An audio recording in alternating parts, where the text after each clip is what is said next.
Hey everybody, welcome to Zinni 62 Live Monday night, or well, it's actually still no, it's Tuesday morning if you're on the East. It's 12:27. But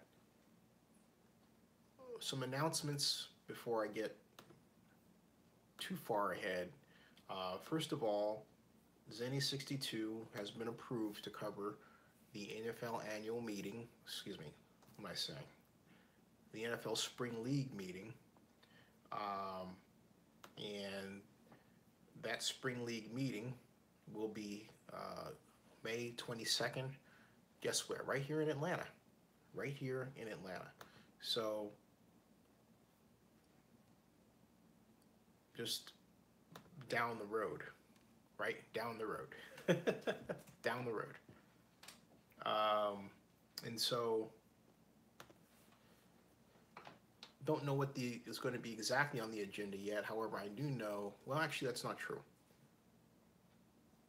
Let me see what there's any news on that update that I may have missed. NFL draft, site, and let's see here.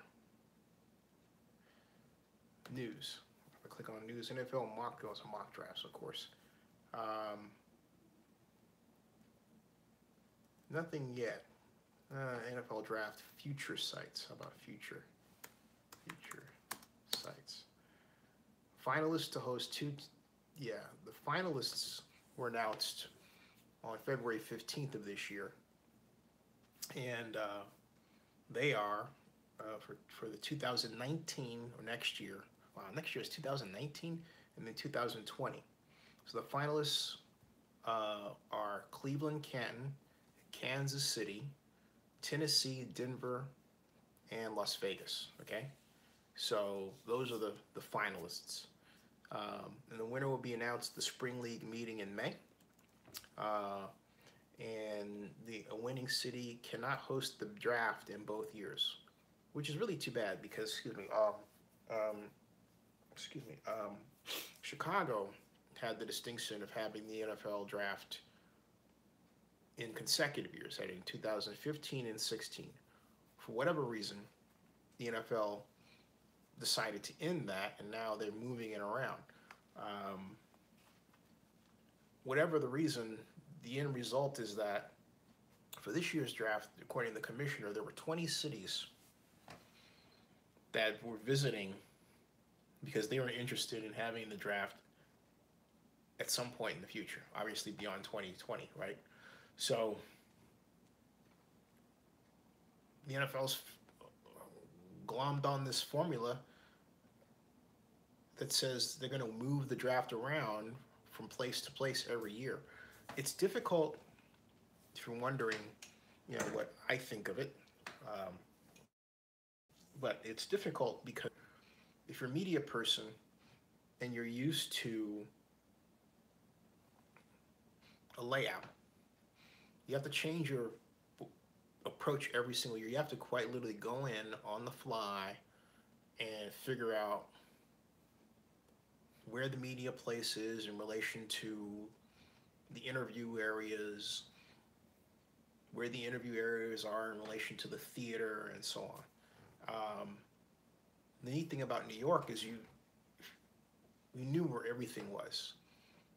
So it got to the point where I had my place downstairs in the Grand Lounge, and I just go and get a couple of tables and set them up in the corner, and just set it and forget it, and then I go and get my place in the red carpet and all that stuff. Well, those days are gone.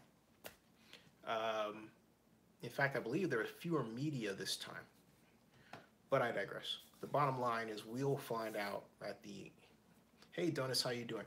We'll find out at the NFL Spring League meeting which cities get to host the NFL draft for 2019 and for 2020. And again, the cities are Cleveland, Canton, Tennessee, Las Vegas, and Cleveland, Canton, Tennessee, Las Vegas, and Kansas City. Those are the finalist cities. Once again, Cleveland, Canton, Kansas City, Tennessee, Denver, and Las Vegas. Denver. Now the front runner, Cleveland Canton's got to be the front runner. That's the Pro Football Hall of Fame. One of those years should go to Cleveland Canton. I'm certain of it. As to the future, I would say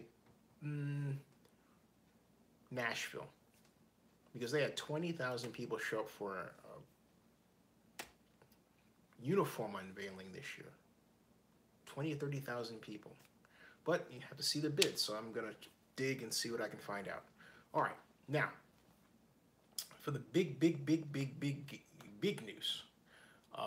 the very big news, and it's right there in your title. It's Clark County School District announces $68 million deficit tied to arbitration awards. Clark County. Okay? Now, if you don't know where Clark County is, Clark County surrounds Las Vegas.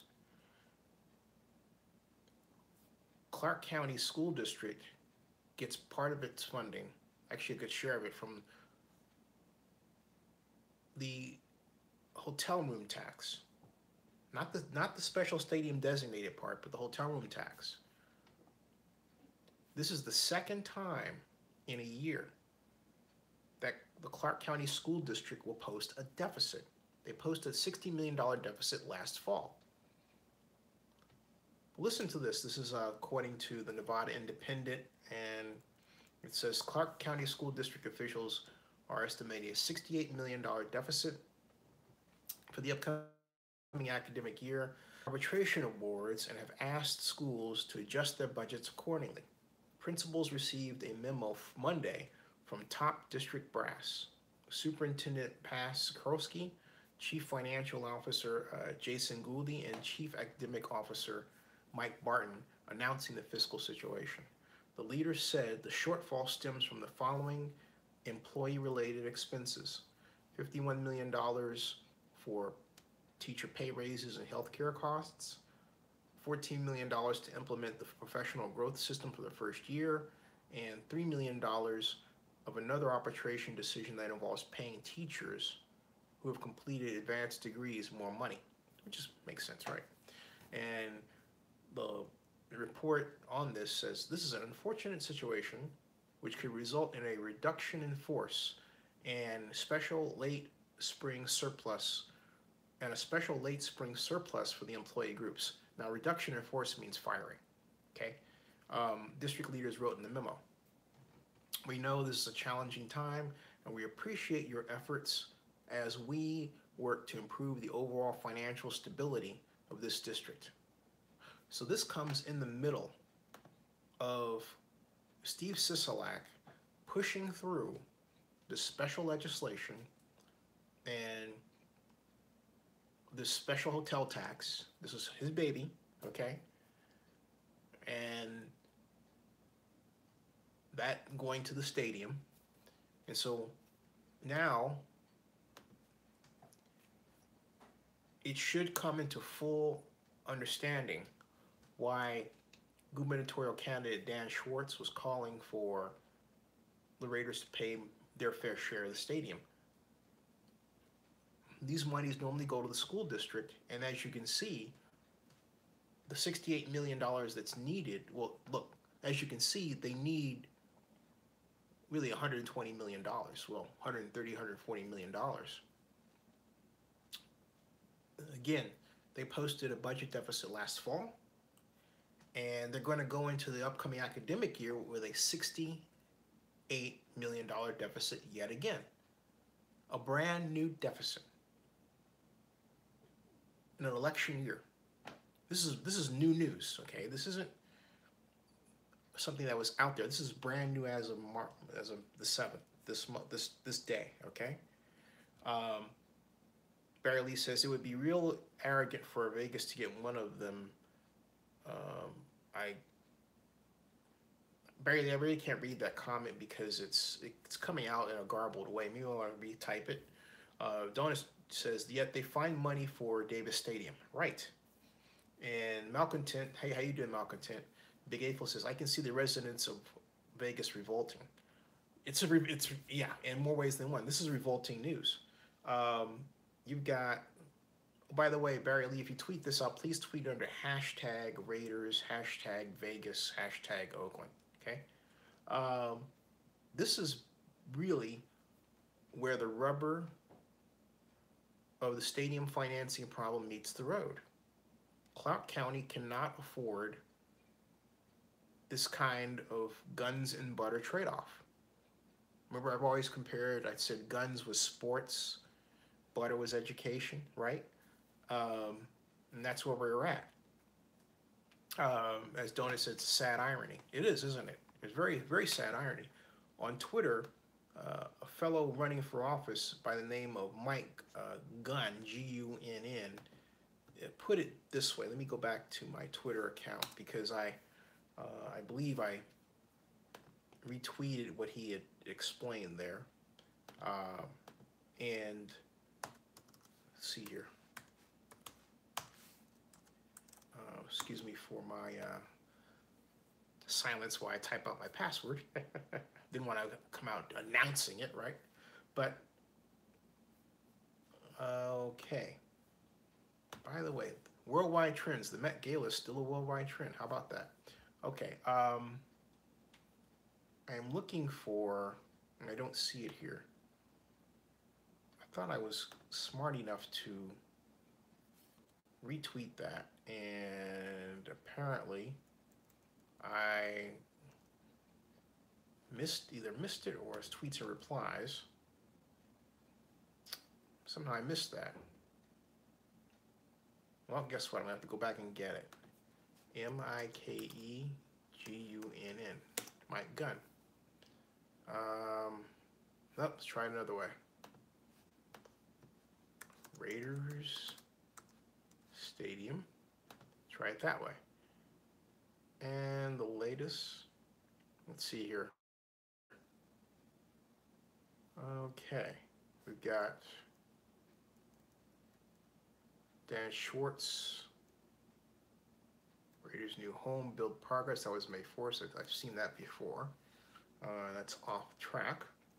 Latest, excuse me.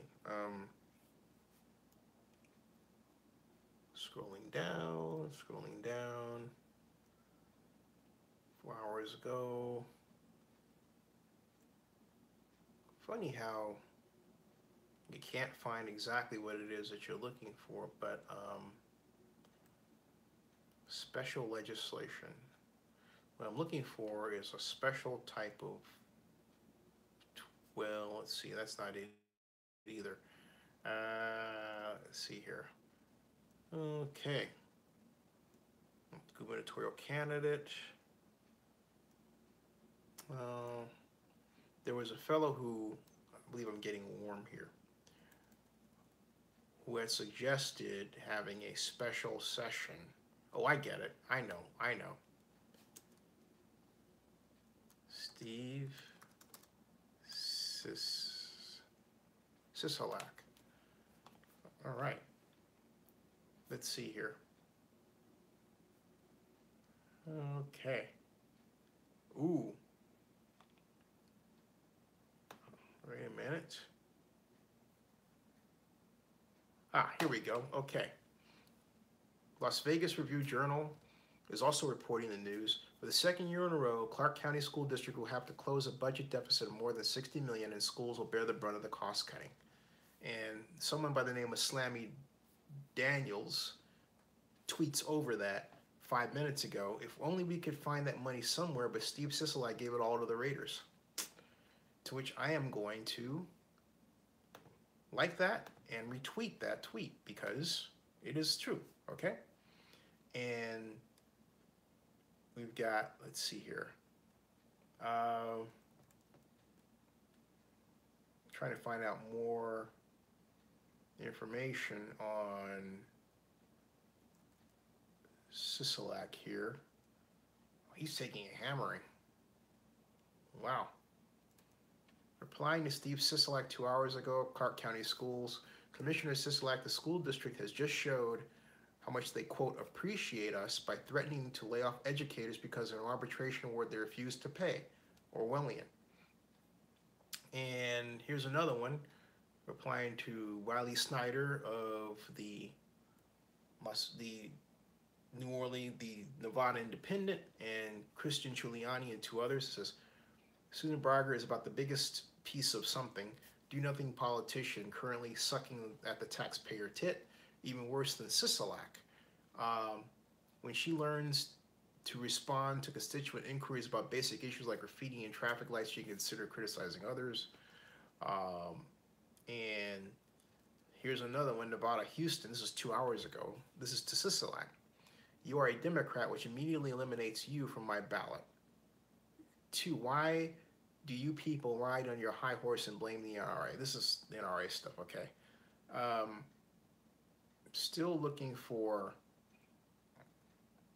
more views on this education news. Here's something, by the way. Chris G has Steve Sisolak running scared in Democratic primary. Steve Sisolak couldn't scare off Christian Giuliani, and now she has Sisolak running scared. That's according to the Review Journal. So if Steve Sisolak was running scared because of Christian Giuliani for the Democratic primary, that was, the date of this was, let's see when this Review Journal article came out. Hold on a second. This Review Journal article was released on, wow, that was April 3rd. So if that's the case for April 3rd, and this is May 7th going to May 8th, it's only getting worse for Sisolak. So we've got, all right,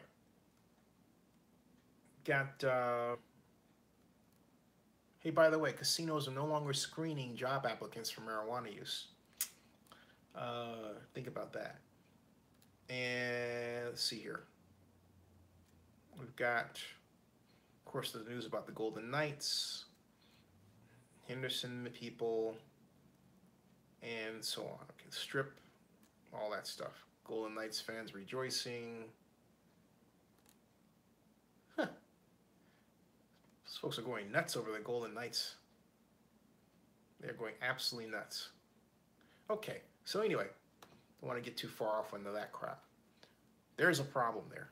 There is an enormous, huge problem. And it's going to impact the race. Now, let me get your comments. Cowboy wrestler, let's see here, who's new, never seen cowboy wrestler before, says that Davis should have built a new stadium in the Navy Yard at Contra Costa. I don't see what the advantage to that would be. Malcontent says the Raiders never intended to develop a new stadium in the Bay Area. That's true. Malcontent's absolutely right. Okay, so that's where we are at right now with this problem. So we're going to monitor that and see what happens. Meanwhile, the Raiders have made some roster moves. Remember Elijah Hood, they signed last year? He's gone. And according to NFL transactions, as we expand and zoom in, find out what's happening, we've got the Raiders terminating Corey James, linebacker. He's gone. They've signed 3 new free agents. They signed Paul Butler, tight end Henry Peggy, and Chris Warren, Texas running back. Now, the team, however, that assigned the most free agents for this report are the Chiefs. The Chiefs assigned 1, 2, 3, 4, 5, 6, 7, 8, 9, 10, 11, 12, 13, 14 new players. 14. So just putting things in perspective, they've signed 14 players, have the Chiefs. This is a time when not just the Raiders, but a number of organizations are trying to see who fits. And that's what's happening. I will note, however, for the Raiders that Navarro Bowman is no longer on the active roster. His name is not there. However, his Twitter account still says he's linebacker, number 53 for the Oakland Raiders. Just saying, all right? Hey, Tom Keller, how are you doing, basically? How are you? I want to find out some more information. I'm trying to find that tweet from the Mike Gunn guy, because I thought that was really interesting. And I had it prior to getting started. That's the latest. And let me see, how about this session? Raiders. What I'm looking for, it was, oh, here, I think I found it. All right. This is the latest one. This is after this news about the Clark County deficit, right? Robert Cole says, well, happy Teacher Appreciation Week, but has Clark County School District done anything to secure funding for our students? And then he tweets, we need Governor Sandoval to call a special session and provide adequate funding for public education in Nevada. Steve Sisolak, he tags, was okay with $1 billion after interest for the Raiders Stadium. Team owner is a billionaire. Well, not exactly, but opposed getting additional funding for education. Ooh. So, hey, look, the knives are coming out for Steve. I can't see Steve surviving this. This is going to effectively kill. Let me put it this way. I'll be surprised. I'm just going to call it. I'll be surprised if Steve Sisolak even secured the Democratic nomination for governor over Christian Giuliani. I'll be really surprised. With this news coming out, Chris can just simply hang his name to this deficit and say, hey, look, you sacrificed kids' educations for sports. That's exactly what this is, okay? Now, Coles also tweets this as of 4 hours ago. Says, meanwhile, Jim Giuliani asked for education funding to ensure our students have teachers in their classrooms. Priorities are out of whack in Nevada.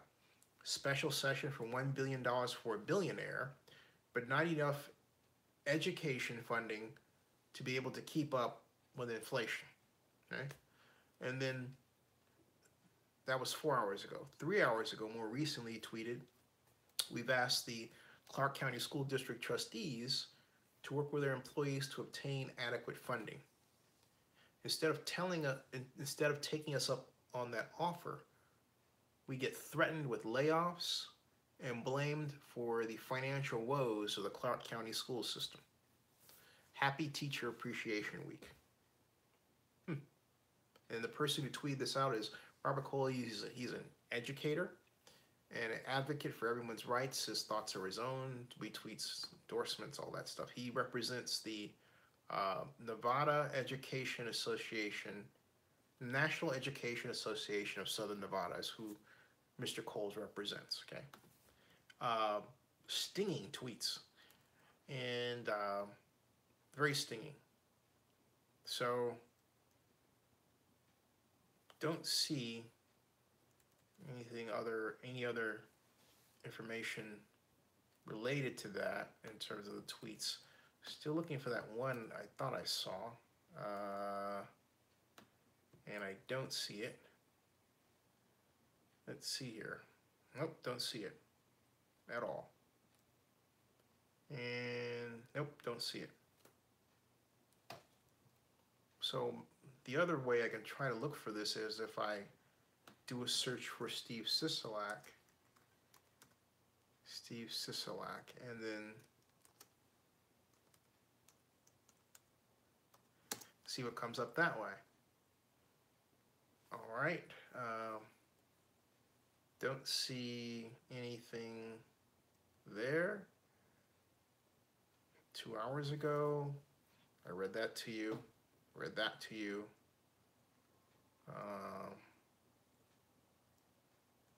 That was Mr. Coles again.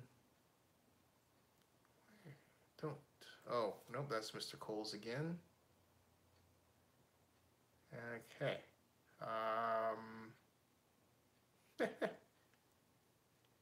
Steve is taking it on the chin. Oh, here's another one. Robert Sheridan. Steve Sisolak, this was 6 hours ago. This is disgraceful. You prioritize the stadium over education for Clark County. How can we trust you to set priorities as governor? Ooh. Okay. He is really taking it on the chin here. He really is, okay?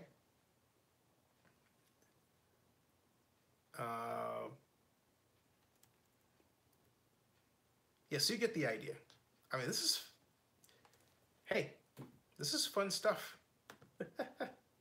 This is fun stuff. You could see this coming, you know? You could just plain see this coming at all.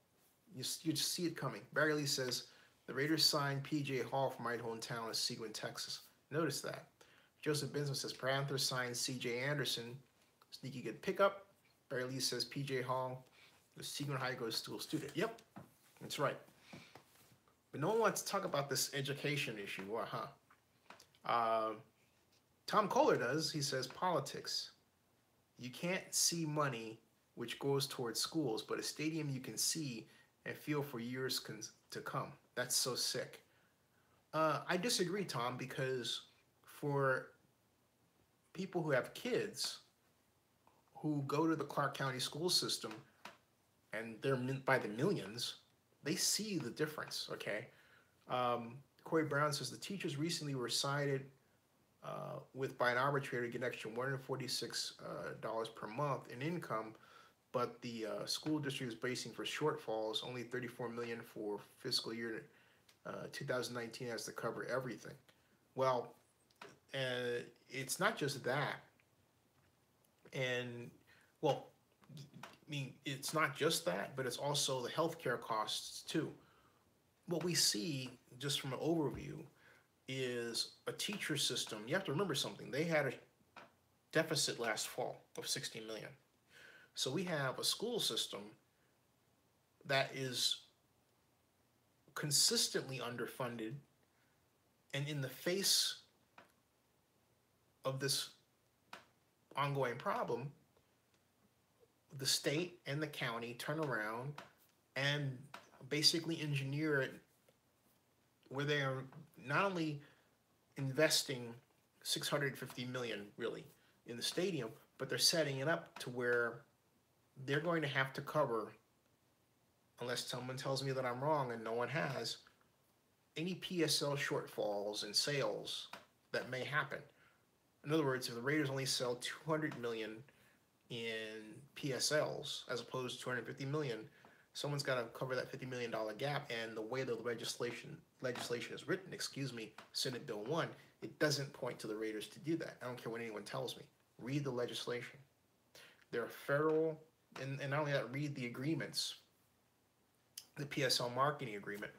There are several lines where the Raiders, acting as the PSL agent, can essentially bill what they have spent in marketing to the stadium authority and ask for reimbursement. No one was able to tell the Clark County Las Vegas Stadium Authority how much that would be. And the attorney said, Mark Arnold, clear as a bell, that the Raiders would be allowed to come up with a calculation system, the mathematics, to determine what those costs would be. He said that. They never questioned him.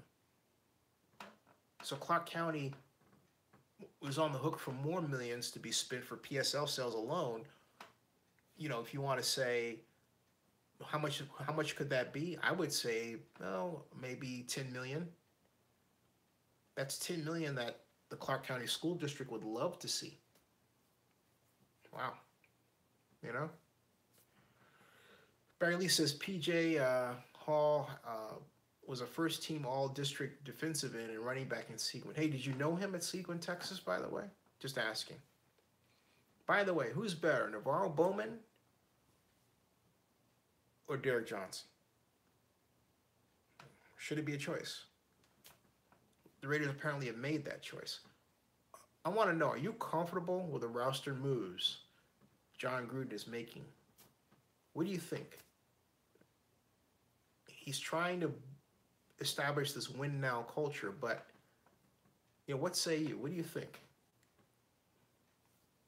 Um, oh, and by the way, when we're talking about players, I didn't get a chance to check out the guy that I recommended for the Raiders, Cortland Sutton, to see how he was doing. Meanwhile, there's one brand new tweet with respect to Sisolak, one new result, and that is, okay, David Rodriguez, Governor Sandoval, Mayor Steve Sisolak walking the mall in D.C. late tonight and reminded of the incredible sacrifice of Nevadans for the cause of freedom. Each star represents 100 Americans who never came home from World War II. Never forget, okay? Now, Malcontent writes in the comments area that he says, the Raiders are stealing books and future from the youth of Clark County. Yep. Corey Brown says, it's like the Raiders and stadium folks are eating steaks while the schools were tossed a pack of ramen noodles. I was actually, when I was reading the sentence, I was thinking, when you mentioned steak, I was thinking ramen, and you filled right in there. Yep, that's right. Tom Keller says, I wonder why Oakland doesn't support the lawsuit. Is it because Oakland fears to lose the Raiders for the 2019-2020 season? Nope, Tom, it's got nothing to do with that at all. I believe it has everything to do with the simple fact that you have people there who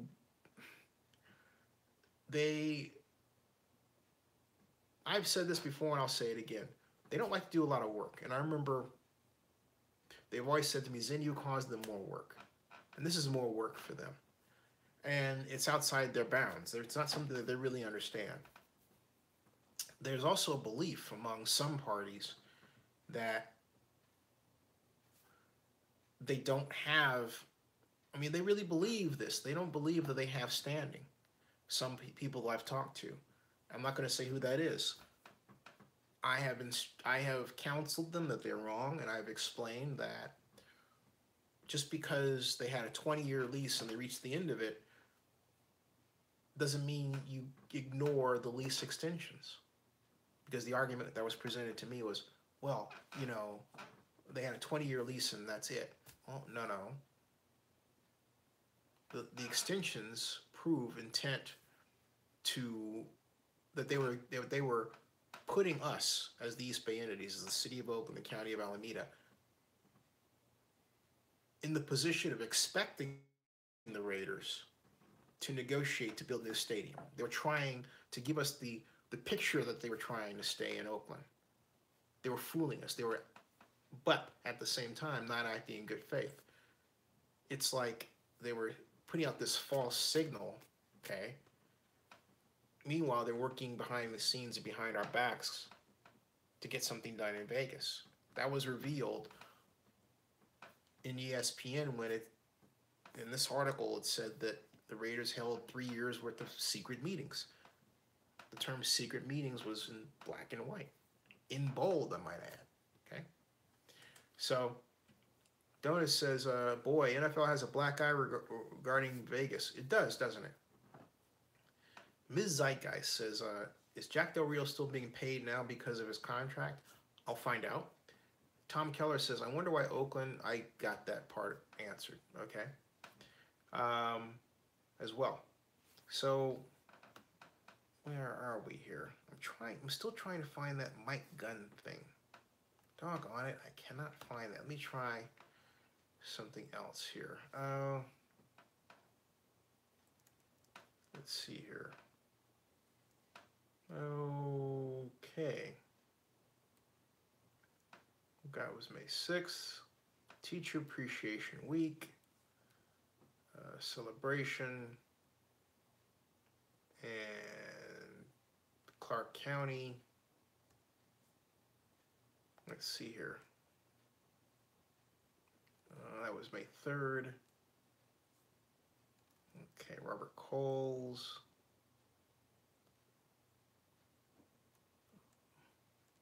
Sisolak was at the viewing party for sports. That's all well and good, but Steve is going to take it on the chin, on the chin, on the chin. I mean, just no question about it. They're gonna, wow. I'm laughing. I'm looking at all these tweets related to Sisolak.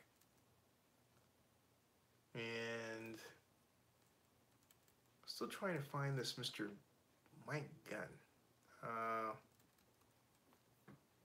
Listen to this. For too long, Nevada politicians have done too little to improve our schools. As governor, I'll fight for educator pay raises, smaller class sizes, and better schools to get our schools back on track. Do you know whose commercial that is? That's Steve Sisolak, May 3rd. May 3rd. Steve Sisolak, Democrat for governor. Now we've got this report. Wow. Boy, oh boy, oh boy. You know, it doesn't matter whether it's Sisolak or to a lesser extent Jim Giuliani. Both of them represent Clark County. They're going to have to answer to Republicans for this. You selected the stadium, yet you didn't finance the school district properly. That's going to hang on both of them because Chris didn't fight vigorously enough to stop it, and Steve fought vigorously to have it happen, talking about the way the stadium was financed, quite literally at the expense of the school system. Wow. Wow. Wow. And so,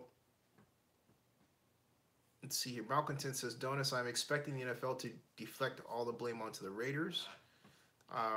Barry Lee says, Donis, not only that, but if NFL awards Vegas the draft before any lawsuit or lawsuits are settled, then that shows how arrogant the NFL is.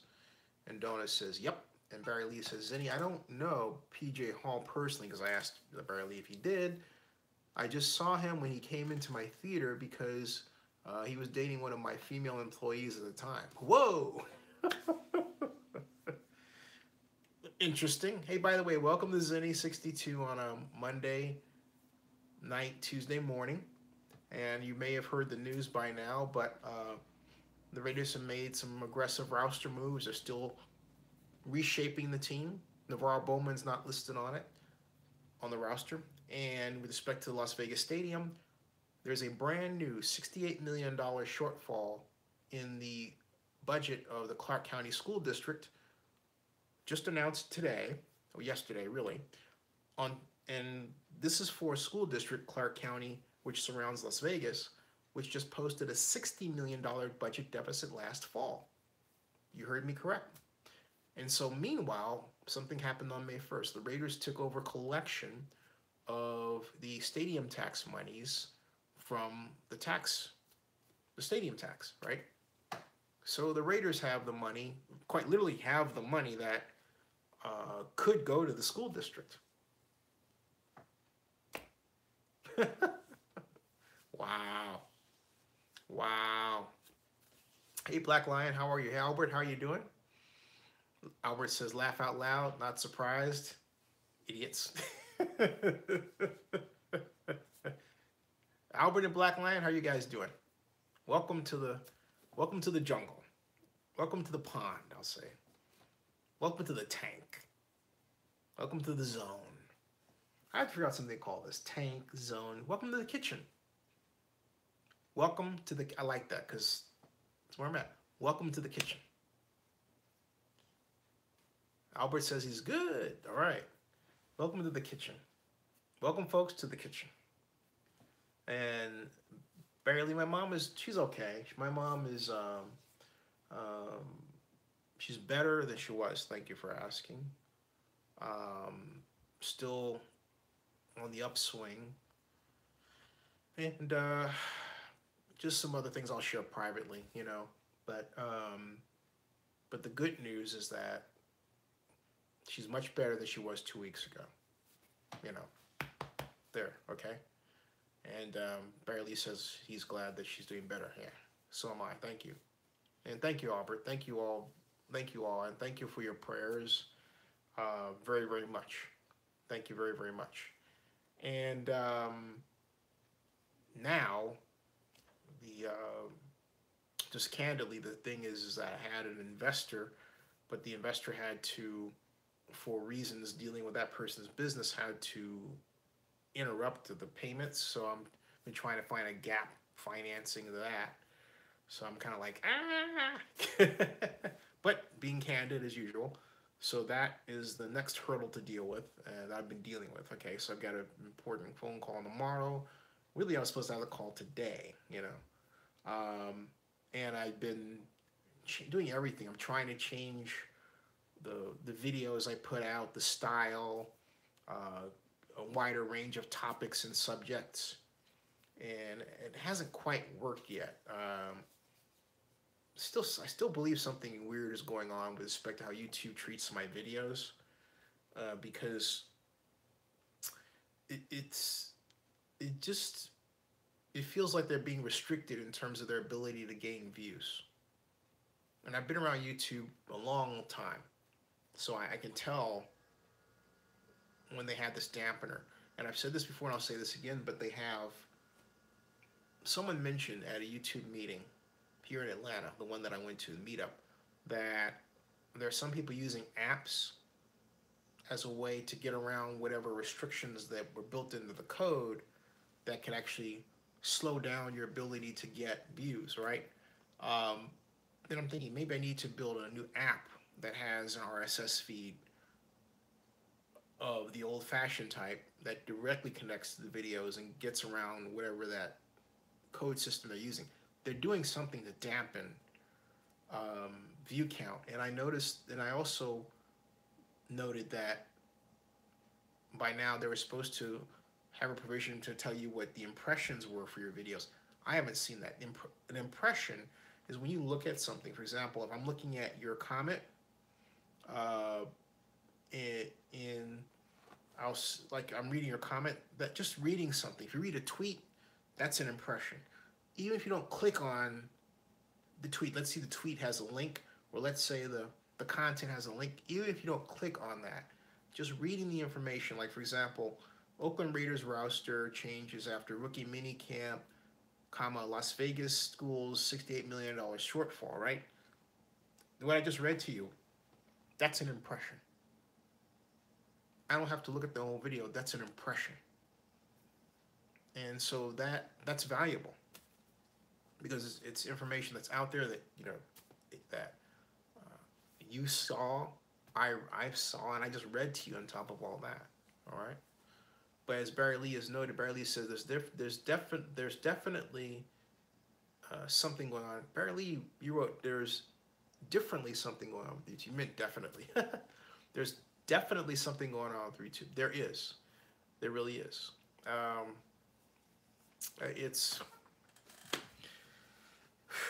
It's nerve-wracking. It really is. It's like, God, geez, guys, do you really have to do this way? Because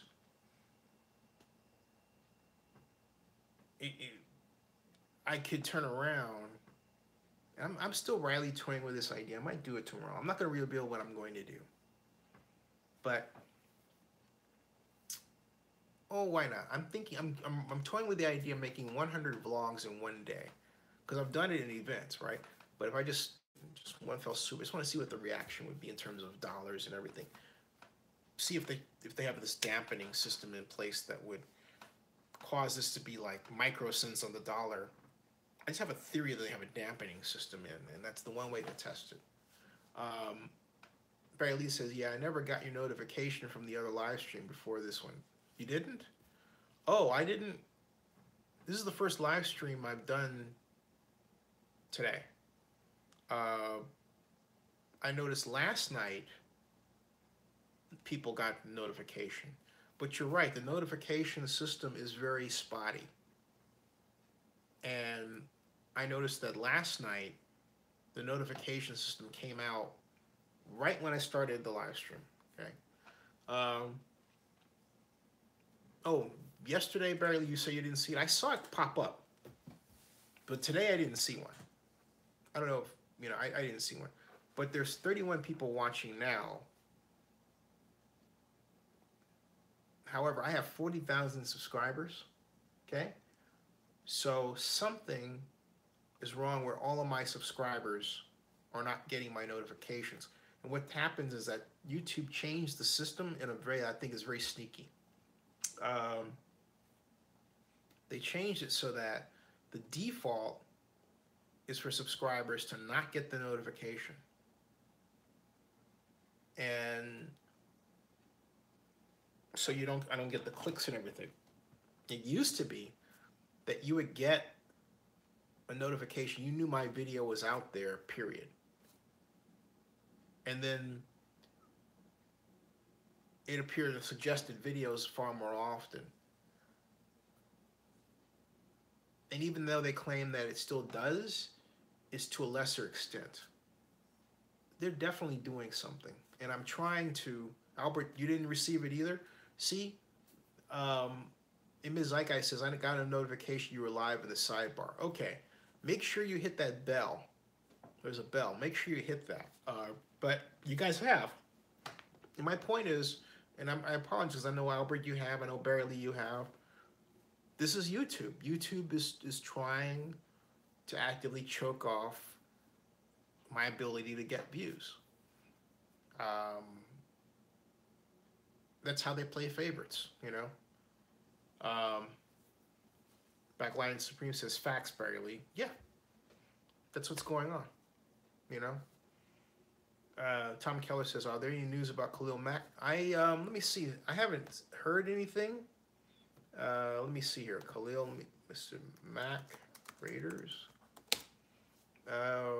Willie McGinnis puts Raiders defensive end Khalil Mack, number 3, best pass rusher in the league.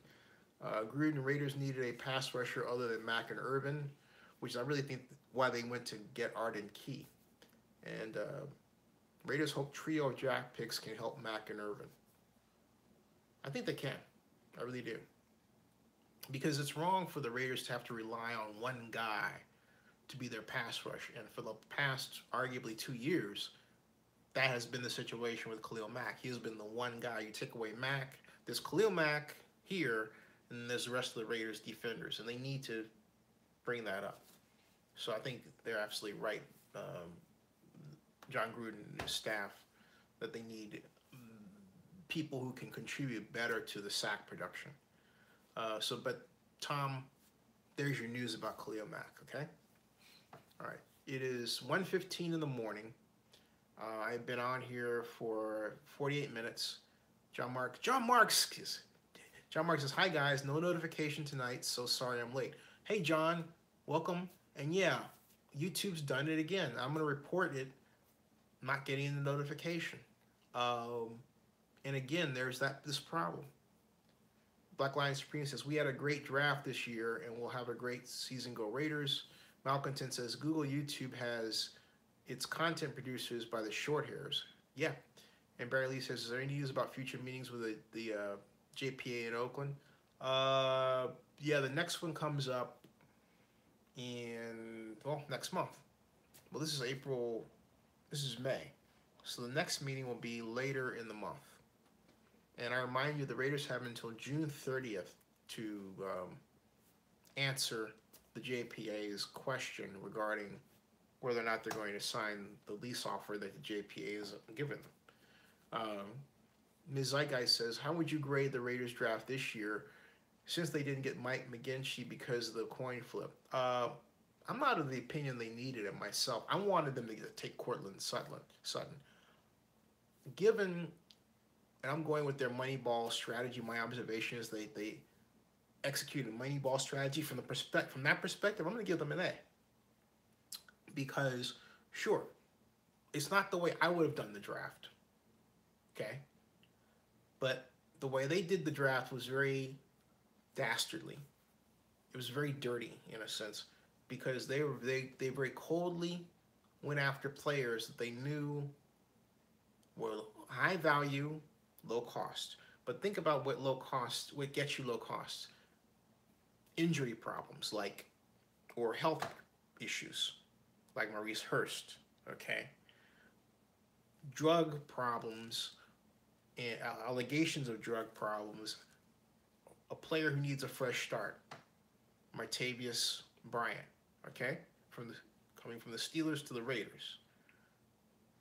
And think of what the Raiders did. Rather than bringing in Cortland Sutton, which they could very well have drafted Cortland Sutton, who basically is the same skill set in terms of physical tools as Martavius Bryant, they brought in Bryant for a fresh start. But they have to hope that whatever happened to Martavius in Pittsburgh doesn't rear its head again in Oakland and cause a set of problems. I'm going to give him the benefit of the doubt and say, fresh start, and he's ready to sail, right? But when you have a Cortland Sutton, he's a rookie from SMU, great pass catcher. You have some idea what you're going to get. He's young and eager and ready to prove and ready to sign. But note, the Raiders don't have anyone coming in who they even have to remotely worry about signing. And everybody's cheap. That's what they've done. So if you want to grade them from the perspective of how well they carried out that objective, you have to give them an A. Now, that said, I don't like that objective. But do I think it'll work? Yeah, I do. I do. It's not something that I would have done, but it doesn't mean I don't appreciate it. They got Maurice Hurst for a song because of the heart issue. They really just played hardball on that. Okay. So Christopher says it would have been cheaper to get a rookie with that rookie contract. It would have been, but John Gruden wants this win now thing, okay? And here's the other thing, all right? Here's something else, all right? Over the long term, it wouldn't have been cheaper because that rookie contract, if the rookie does well, you're going to have to pay that person top dollar in the market down the road. And then not only that, with a rookie, there are other risks. You don't know. You have to teach the person blocking. You have to really work and develop a system of teaching around for that rookie. There are a number of coaches who don't want to do that. John Gruden is in a win-now phase.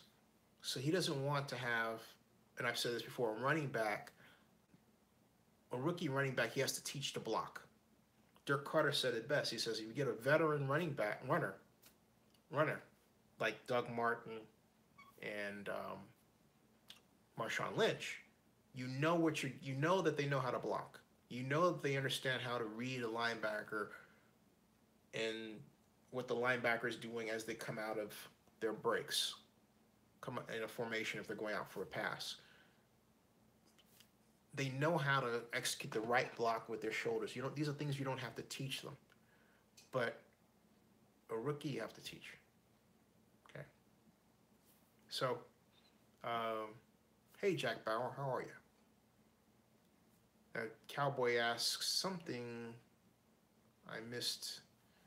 Anyway, Tom Kohler says, I do think the last word about relocation is not spoken. And that's not because of some losses, because of poor hotel tax revenue in Vegas. Oh, absolutely. Huge problem. Just wait till next week when we get the latest tax revenue numbers. Malcontent says Moneyball strategy is in place because Mark Davis is operating on the cheap drug charges, domestic violence, and elder statesmen. Right. They're trying to get cheap veterans who can contribute. They're trying to get cheap rookies who can contribute. Because someone says, the rookie salary issue, right? But if you think about it, if the Raiders had gotten a Cortland Sutton in the first or second round, that would have been more money they would have had to spend out for him as a wide receiver than what they did, which is basically trade down out of the second round into the third round, in the fourth round to start picking up players. Look at how the Raiders draft was distributed, okay? So we type Oakland Raiders NFL Draft 2018, okay? So Raiders 5 ideal first round picks. Raiders best, worst, and steal picks. Let's see here. We've got. Okay. Yeah, the Raiders had number 10. They slid down to number 15. Think about that alone. Sliding down 5 spots. What does that get you? It means you pay that person that much less, but you still get the player you want.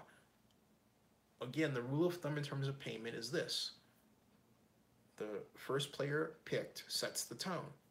In this instance, it was a quarterback, so you've got a high bar in terms of payments. The first player gets the most, second player gets the second most, third player, fourth player, and so on. Raiders were at 10, they went to 15. That's even less. In a contract negotiation, they say, well, we picked you 15th, not 10th. Therefore, you get X. Ooh. Okay.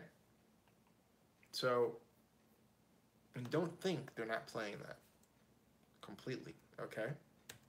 That is completely. So, the Raiders, excuse me. Okay. Just opening up a web page here to look at some information related to what I'm talking about regarding these draft picks. All right. So round 1 pick run, was Colton Miller out of UCLA, right? They gave him a grade C-. That was the pick out of. And then second round, pick number 25, and that was P.J. Hall, the Sam Houston State defensive tackle. And I'm still not sold on that guy. I think Maurice Hurst was a better pickup than he.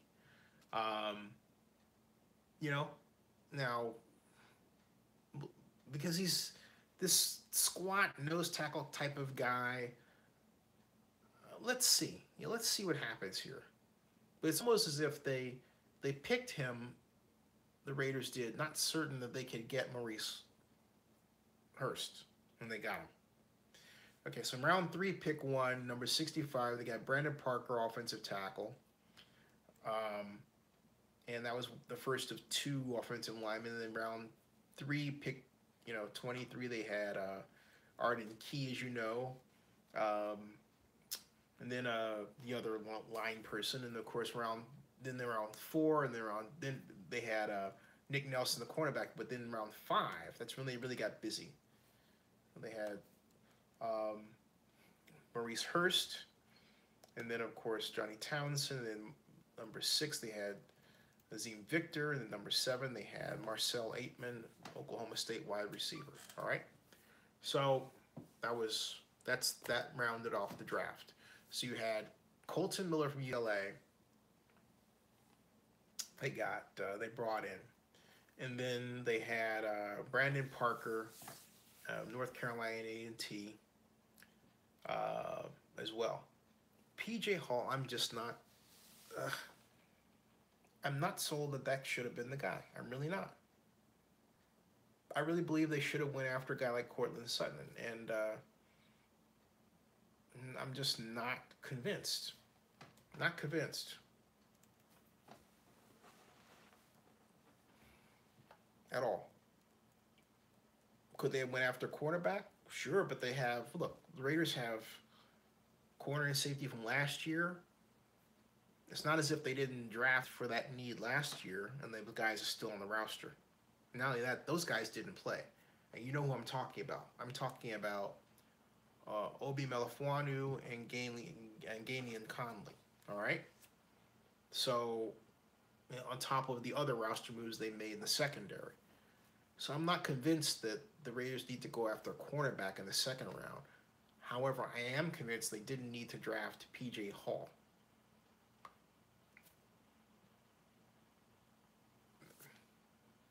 Just not convinced. All right. So, all right. Wait, that's why I'm stuttering.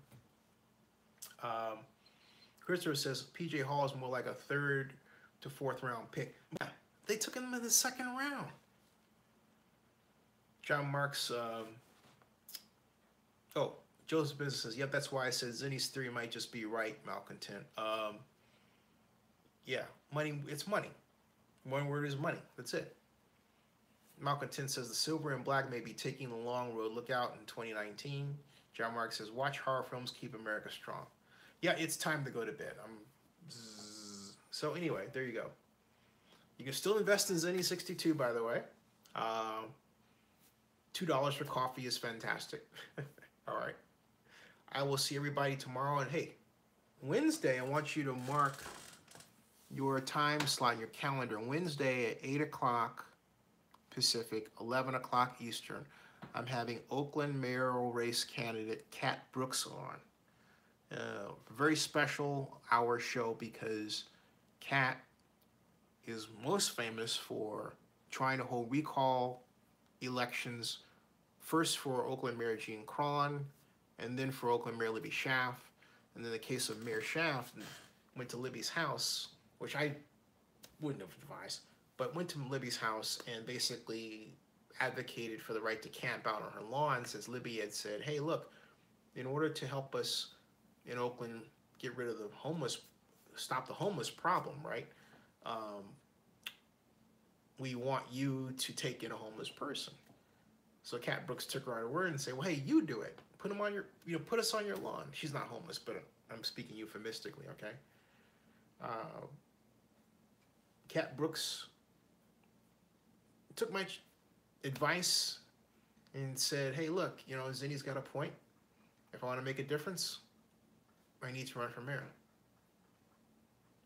And I'm big on that because, and I'll just be very honest, we as African Americans need to be confident in our approach and our convictions enough to say, I'm going to run for office. I can make a difference. I can be the person, rather than being afraid of the criticism we will receive. Okay? All right.